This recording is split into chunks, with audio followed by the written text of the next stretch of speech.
Pánico bancario en la industria cripto. Uno de los mayores exchanges del mundo, FTX, ha tenido que ser rescatado por su rival Binance ante sus muy serios problemas de liquidez.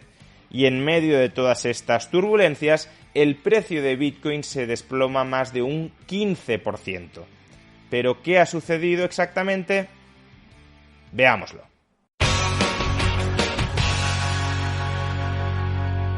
Ayer Bitcoin cayó más de un 15% como consecuencia de las turbulencias financieras que se están viviendo en la industria cripto. ¿Pero en qué consisten exactamente estas turbulencias financieras?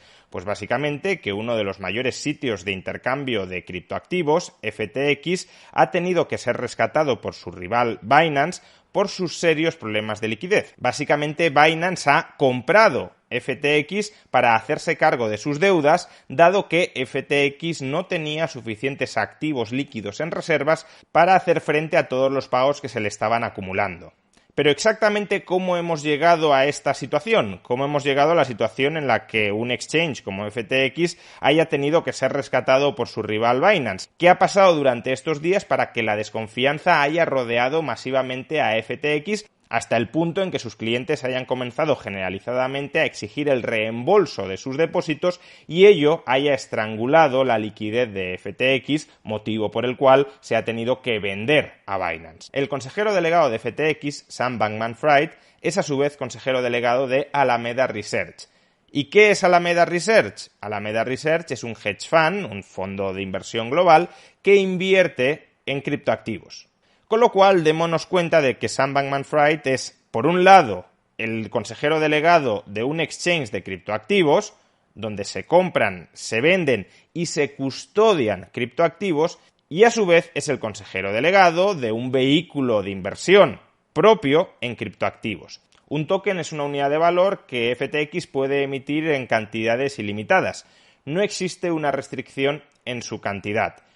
Pues bien, como digo, el principal activo en el que estaba emitido el hedge fund Alameda Research era el token que emite la otra empresa del consejero delegado de Alameda Research.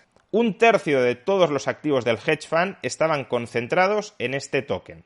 Si quitábamos el token, básicamente Alameda Research era insolvente. Sus activos eran inferiores a sus pasivos. Pero es que el único problema no era que Alameda Research estuviese sobreinvertida, sobreconcentrada en un activo cuya emisión es arbitrariamente decidida por la otra empresa que maneja el CEO, el consejero delegado de Alameda Research. El problema es que ese activo FTT, el token de FTX, es un activo tremendamente ilíquido. La mayor parte de las unidades de FTT están concentradas en Alameda Research, de modo que lo que cotiza en el mercado y lo que determina el precio para el conjunto de ese activo es una fracción bastante pequeña de todas las unidades existentes de FTT. Y como el precio al que Alameda Research valora las unidades de FTT en su balance es el precio de mercado, si uno consigue manipular el precio de mercado de las pocas unidades de FTT que se están intercambiando, ese precio de mercado inflado y manipulado se puede utilizar para revalorizar sobre el balance, sobre el papel, las tenencias, el stock de unidades de FTT en las que está invertida Alameda Research. Por ejemplo, imaginemos que yo creo 100 unidades de un token. Me quedo con 99 de ellas y una la coloco en el mercado para que los inversores especulen con ella, la compren, la vendan, la recompren, la revendan. Si yo consigo calentar el precio de esa única unidad de ese token que está en circulación, yo contablemente podría decir, fijaos, una unidad de ese token vale 100 euros, 1000 euros, 10.000 euros, lo que marque el mercado, y por tanto, mis restantes 99 unidades de ese token también valen lo que vale ese token suelto que cotiza en el mercado. Con lo cual, imaginemos que ese token se eleva de precio a 10.000 euros la unidad. Si yo tengo 99, podría decir que yo soy poseedor de unos activos que valen casi 1.000.000 de euros. ¿Pero esto es realmente así? Si yo sacara esas 99 unidades al mercado, ¿se venderían todas ellas al mismo precio que esa única unidad del token que está cotizando en el mercado y cuyo precio puedo estar yo mismo inflando? por ejemplo, utilizando otros activos que yo tenga para hacer subir su precio, pues claramente no hay una necesidad de ello. Puede ser que cuando yo intente vender, aunque sea poco a poco, no estoy hablando de liquidar de golpes, sino cuando yo intente ir sacando poco a poco mis 99 tokens al mercado, quizá yo no consiga venderlos al mismo precio que esa única unidad. Pues bien, eso es esencialmente lo que han hecho FTX y Alameda Research. FTX ha emitido tokens de FTT, la mayor parte de esos tokens se los ha quedado Alameda Research, una pequeña parte los han colocado en el mercado. Para que nos hagamos una idea, los tokens en posesión de Alameda Research tenían un valor contable superior a los 8.000 millones de dólares y, sin embargo, el valor de los tokens en circulación apenas superaba los 3.000 millones de dólares. Por tanto, prácticamente Alameda Research tenía 3 veces más tokens que aquellos que estaban en circulación, determinando el precio contable de aquellos que estaban en posesión de Alameda Research. Pues bien, Alameda Research y FTX estuvieron recalentando el precio de ese token, quizá con las reservas de criptoactivos, de Bitcoin, de Ethereum, etcétera, que posea FTX como custodio de sus clientes, y al hacer subir el precio de FTT en el mercado, de las pocas unidades de FTT que cotizan en el mercado, Alameda Research se anotaba pingües beneficios en el balance. Estaba diciendo, fijaos, FTT cada vez vale más, yo tengo muchas unidades de FTT y por tanto mis unidades de FTT cada vez son más valiosas. Claro, si tú tienes un activo muy ilíquido y ese activo se revaloriza sobre el papel, eso en principio no se puede consumir, no se puede distribuir en forma de valor. Son beneficios etéreos, virtuales, no realizables. Por tanto, ¿qué ha hecho Alameda Research para poder, por ejemplo, distribuir dividendos a sus accionistas? Pues lo que ha hecho, después de anotarse beneficios extraordinarios a cuenta de la revalorización ficticia manipulada de FTT en su balance, es pedir préstamos en dólares colateralizados por su activo. De esa manera tiene un acceso fresco a los dólares que son los que necesita para, por ejemplo, distribuir dividendos. Pero claro, esos préstamos están respaldados por un valor ficticio de FTT. De ahí que si el valor de FTT se desmorona, Alameda Research tenga serios problemas de solvencia. Pues bien, después de que se descubriera todo esto, Binance, que tenía una importante posición en FTT, la tenía no porque hubiese decidido invertir activamente en FTT, sino porque Binance en el pasado tuvo una participación accionarial en FTX y cuando FTX recompró esa participación accionarial de Binance, le entregó también a cambio unidades de FTT y no había liquidado hasta el momento esas unidades de FTT. Pues bien, cuando se descubre todo esto, Binance liquida su stock de unidades de FTT y todo eso agudiza el pánico en el precio de FTT que se desmorona alrededor de un 80%. Sin embargo, claro, hasta aquí el desastre debería afectar únicamente a Alameda Research, no a FTX, pues son supuestamente negocios separados, aunque compartan el mismo consejero delegado.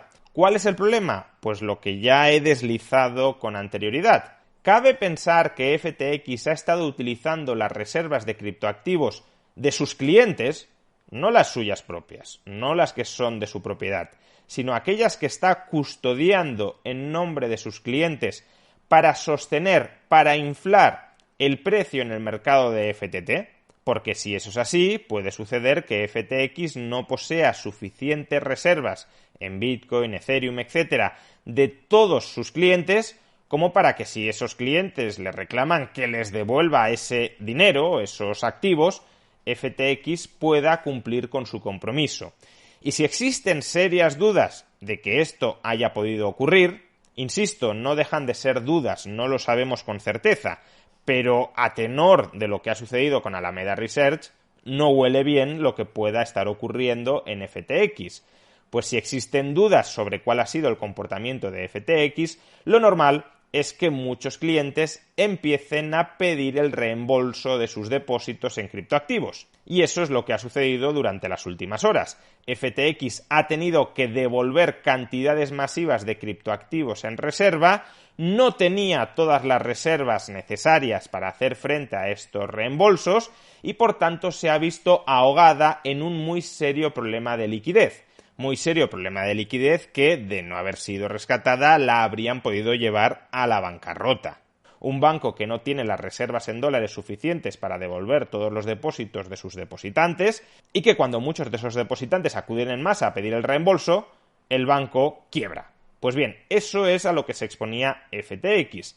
Sin embargo, a última hora llegó Binance al rescate, precisamente porque a Binance no le interesa que haya un pánico no solo contra un exchange, FTX, sino contra el conjunto de la industria de criptoactivos. Binance ha comprado FTX y se ha hecho cargo de sus deudas, es decir, va a devolver a los depositantes de FTX sus criptoactivos con cargo a las reservas y con cargo a la propia solvencia de Binance. Esto de nuevo es una operación bastante típica que ya hacían los bancos un siglo atrás. Muchas veces cuando un banco tenía problemas, otros bancos lo compraban y se hacían cargo de sus deudas para que el pánico bancario no se extendiera a toda la industria. A su vez, y tras esta adquisición, justamente para que las suspicacias, las sospechas, las dudas no se extiendan de FTX a Binance, Binance también ha anunciado que auditará sus reservas de criptoactivos, para que no haya sospechas de que pueda estar utilizando los criptoactivos de sus clientes para operaciones especulativas diversas, como tal vez lo estuvo haciendo FTX. Y entre todo este pánico, obviamente, está habiendo una venta más o menos generalizada de criptoactivos, una salida de capitales de la industria, por lo que pueda pasar, por las dudas que la rodean, y eso está haciendo que el precio de los criptoactivos, incluyendo el precio de Bitcoin, se estén desplomando de manera amplia, de manera extendida. Nada de esto tiene por qué comprometer la viabilidad de determinados criptoactivos y muy en particular de Bitcoin en el largo plazo. En el pasado ya han quebrado exchanges muy importantes que cuando quebraron hundieron el precio de Bitcoin, pero luego Bitcoin reflotó. Este problema no es un problema que afecte tanto al activo monetario en sí mismo, no es un problema que afecte tanto a Bitcoin como unidad de valor, sino que es un problema que afecta a los intermediarios con los que compramos, vendemos o custodiamos esos activos. Y por supuesto también afecta a todos aquellos criptoactivos cuyo precio dependía de operaciones más o menos especulativas y manipuladas por parte de estos exchanges que utilizaban, que instrumentalizaban las reservas de sus clientes para calentar determinados precios. Ese no es el caso de Bitcoin, pero sí puede ser el caso de muchos otros criptoactivos que tengan un nulo fundamento de valor y que por tanto se sustenten únicamente sobre el aire, es decir, sobre la especulación burbujística. De hecho, todos estos problemas bien gestionados podrían terminar reforzando a la industria cripto, ya digo, según cómo se haga. Es muy positivo que en cualquier sector aquellos jugadores, aquellas empresas que lo hagan mal, terminen desapareciendo, terminen quebrando, terminen perdiendo dinero y, por tanto, trasladando al resto de operadores de mercado el mensaje de que no han de seguir por ese mismo camino.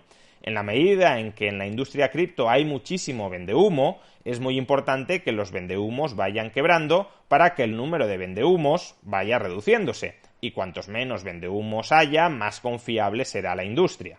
Si todo este proceso sirve para que haya un aprendizaje colectivo, bienvenido será, porque llevará a estándares de rigor, de transparencia, de profesionalidad más elevados.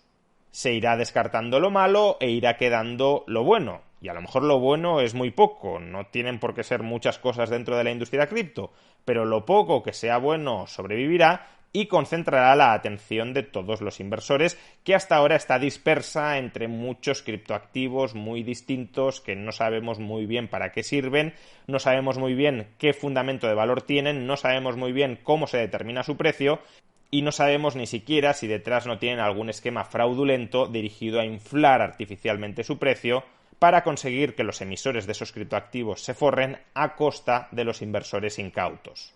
En definitiva, y como siempre cuando uno ha de tomar una decisión de inversión, también una decisión de inversión en criptoactivos, dos principios: información y prudencia.